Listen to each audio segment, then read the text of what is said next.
So I did a video about Henry II and Thomas Becket, and I mentioned how Henry II kind of got his comeuppance because he was betrayed by his sons / wife. And there isn't really much tea left on that subject because Henry he beefed with his sons all their lives, especially with Henry the young king and Richard, who was being groomed to be Duke of Aquitaine by his mother, Eleanor of Aquitaine. Oh, Richard. He hated Richard. And to be fair, Richard hated Henry. He was Eleanor's favourite of the sons. And John, the youngest, later known as John Lackland, John I, Magna Carta, he was Henry's favourite, which is why when Richard usurped him, the biggest kicker to Henry was the fact that John had betrayed him. When Richard is going over the terms of surrender with him, he's nodding along, but then at the end, he embraces Richard, but he whispers in his ear, "God grant that I not die until I've had my revenge on you."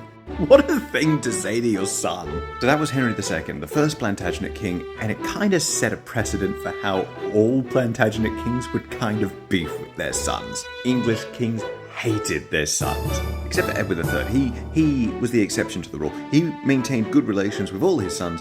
However, he did make them all too powerful, and that would kind of later lead to the Wars of the Roses.